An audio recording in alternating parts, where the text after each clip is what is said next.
আসসালামু আলাইকুম। বাংলা সংবাদে সবাইকে স্বাগত জানাচ্ছি। আমি চিন্তিয়া হক। শুরুতেই সংবাদ শিরোনাম।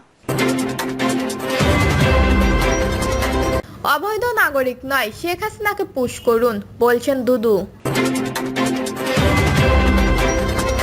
এদিকে আত্মসমর্পণ শব্দটি আমাদের শব্দ ভান্ডারে নেই বলছেন খামেনি।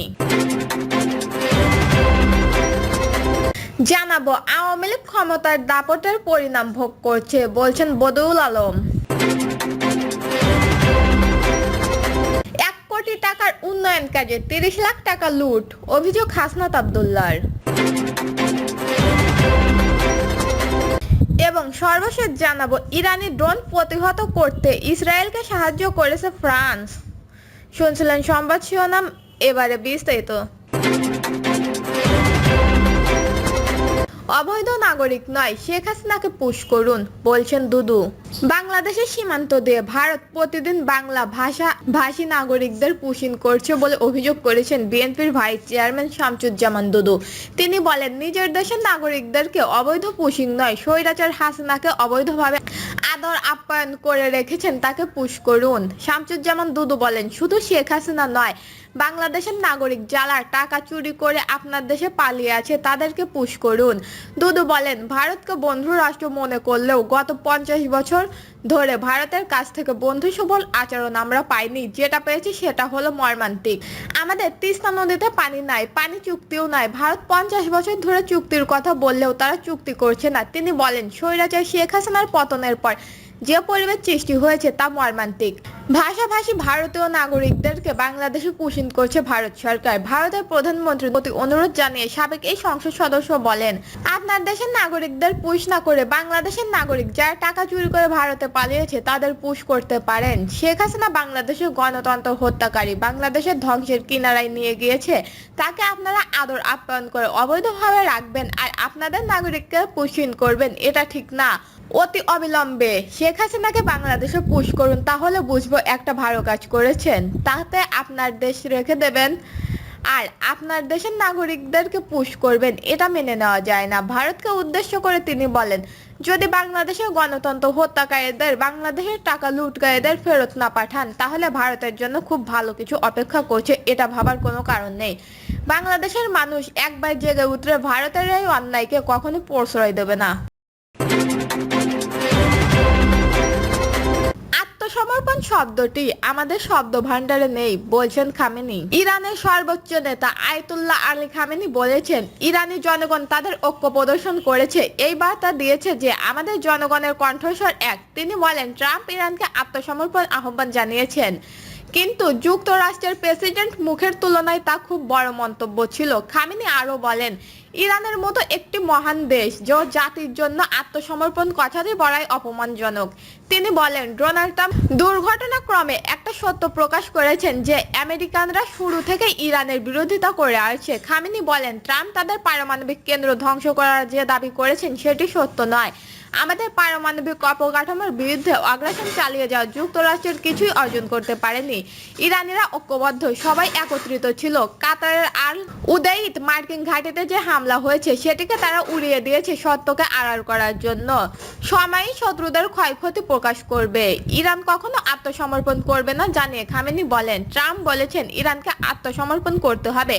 ট্রাম্প সত্য প্রকাশ করেছেন। তিনি বলেছেন, ইরান কেবল আত্মসমর্পণ করলে যুক্তরাষ্ট্র সন্তুষ্ট হবে, কিন্তু আত্মসমর্পণ কখনোই হবে না। আমরা শক্তিশালী জাতি। ইরান মার্কিনদের মুখে চপেটাঘাত করেছে। জানাবো আওয়ামী লীগ ক্ষমতার দাপটের পরিণাম ভোগ করছে বলছেন বদিউল আলম। বিগত সরকার ক্ষমতার দাপটে দেশে বিশৃঙ্খলতার বিষয়ে সবাই অবগত, সেই দাপটের পরিণাম তারা ভোগ করছে বলে মন্তব্য করেছেন নির্বাচন ব্যবস্থা সংস্কার কমিশনের প্রধান ডক্টর বদিউল আলম মজুমদার। তিনি বলেছেন, সবচেয়ে বেশি ক্ষমতার দাপট দেখায় সরকার। সরকারের সঙ্গে যেসব আইন শৃঙ্খলা রক্ষাকারী বাহিনী এবং প্রতিষ্ঠান থাকে তারাও ক্ষমতার দাপট দেখায়। নির্বাচন ব্যবস্থা সংস্কার কমিশনের প্রধান বলেন, ক্ষমতার দাপট কমিয়ে সুষ্ঠু গণতন্ত্র ধরে রাখলে এমন একটি রাজনৈতিক দল দরকার যাদের সব কার্যক্রমে স্বচ্ছতা থাকবে, নাগরিক ঐক্য তেমন একটি দল হিসেবে প্রতিষ্ঠিত হবে বলে তিনি আশা করেন। দেশে মব সৃষ্টির সঙ্গে জড়িত ব্যক্তিদের বিরুদ্ধে সরকার ব্যবস্থা নেবে বলে আশা প্রকাশ করেন বদিউল আলম মজুমদার। বলেন, ইতিমধ্যে সাবেক 2 জন প্রধান নির্বাচন কমিশনার গ্রেপ্তার হয়েছে, তবে একজন যে হেনস্থার শিকার হয়েছে তা কোনোভাবেই কাম্য নয়। আমি এটার নিন্দা জানাই। কেউ অপরাধী হলে অবশ্যই তিনি উপযুক্ত সাজা পাবেন। 1 কোটি টাকার উন্নয়ন কাজে 30 লাখ টাকার লুট, অভিযোগ হাসনাত আব্দুল্লাহর। জাতীয় নাগরিক পার্টির মুখ্য সংগঠন হাসনাত আব্দুল্লাহ বলেছেন, আগে 1 কোটি টাকার কাজে 30 লাখ টাকা লুট করা যেত, দায়িত্বশীলদের কোনো জবাবদিহিতা ছিল না। গত 20 বছর ধরে জবাবদিহিতাবিহীন একটা সমাজ গড়ে উঠেছে। তিনি বলেন, তারা এখনো ভাবছে তাদের কোনো জবাবদিহি করতে হবে না, এটা হবে তাদের ভুল। আমরা যেহেতু কমিশন খাই না, সুতরাং আমরা কারো কাছে ধরা নেই। আমরা ঠিকাদার এখানে কাজ করে না, আমি এখানে কমিশন খাই না, আমি কারো কাছে দায়বদ্ধ নই। সুতরাং আমার এলাকায় উন্নয়ন কাজের বরাদ্দ যথাসম্ভবভাবে প্রয়োগ করতে হবে।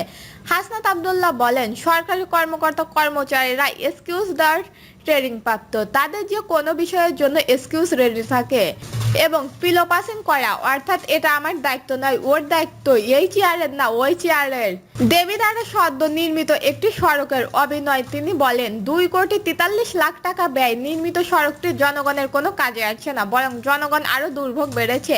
কথা ছিল ডিভাইস বসানোর পূর্বে 100 ইঞ্চি গাঁথনি করবেন, তিনি তা করেননি। রাস্তার পিচের উপরে ডিভাইস তোলা হয়েছে যা ধাক্কা দিলেই পড়ে যায়। এখানে ব্লক দেওয়ার কথা ছিল, তাও দেয়নি।